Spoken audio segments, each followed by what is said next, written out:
fidèles auditeurs et auditrices de notre chaîne, bonjour et bienvenue à cette vidéo matinale. Nous revoilà une fois de plus pour partager et méditer avec vous l'évangile de ce matin. Cette vidéo matinale vous est confiée pour cette méditation matinale sur l'évangile du jour. Et voilà, aujourd'hui dans l'Église catholique, nous avons médité l'évangile de Saint Luc au chapitre 6, versets 12 à 19. Et là, on nous raconte comment Jésus était monté à la montagne pour prier. Et quand il a fini de prier, Jésus est descendu pour choisir ses disciples, ses apôtres. Bon, en fait, sur les disciples, et il a choisi les apôtres.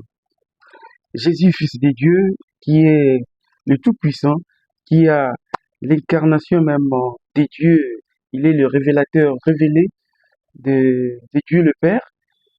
Et voilà, il va à la montagne. Et comme vous le savez déjà, la montagne symbolise le lieu de rencontre avec Dieu, le lieu de prière avec Dieu.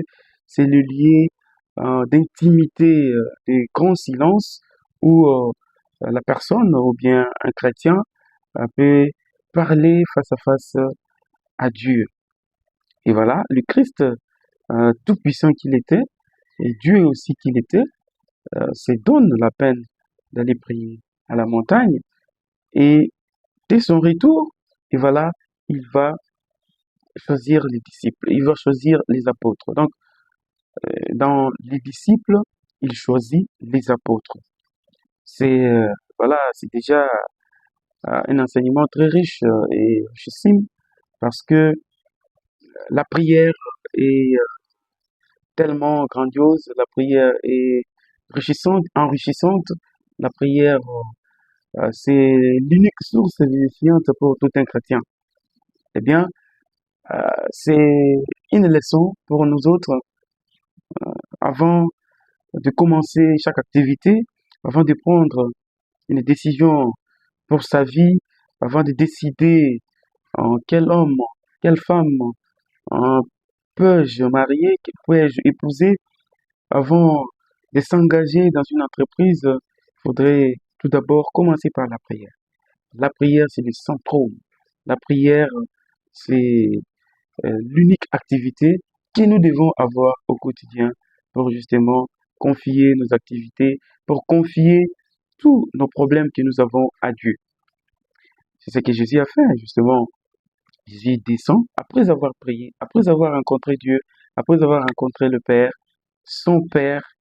Jésus vient alors euh, avec cette sensibilité, rempli de l'Esprit Saint.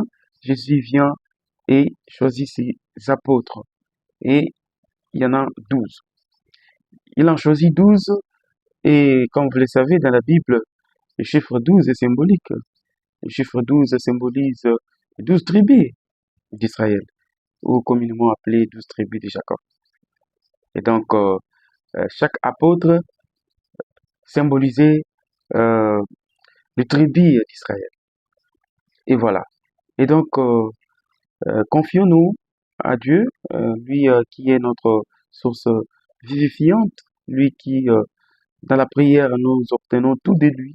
Et rien, rien d'autre peut nous aider à part la prière. Et donc, je vous exhorte, mes frères et sœurs, de donner plus de temps à la prière que d'en- d'entraîner l'activisme. En fait, donner beaucoup de temps dans nos activités. Oui, bien sûr, évidemment, si on ne travaille pas, Saint Paul a dit que celui qui ne travaille pas, on ne mange pas. Mais cela ne veut pas dire que on exclut la prière. Non, on doit savoir équilibrer la prière et puis le travail. Alors, il y a une autre dimension que nous devons ajouter ici, c'est les disciples et l'apôtre ou les apôtres. Alors, faut retenir que tout apôtre est disciple, mais tout disciple n'est pas nécessairement apôtre parce que c'est dans les disciples que Jésus va choisir les apôtres.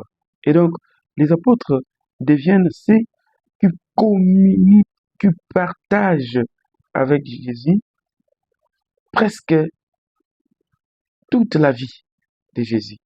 Alors, les disciples, bon, ce sont ceux-là, les adhérents, ceux qui adorent, qui viennent vers Jésus, mais les apôtres, en fait, Dieu les a choisis, Jésus les a choisis pour être à son service. Voilà, cette petite méditation. Dis-moi en commentaire, ou bien dites-moi en commentaire si vous avez aimé, liké, et ça va m'encourager à continuer à vous faire des petites vidéos, surtout des vidéos de méditation matinale.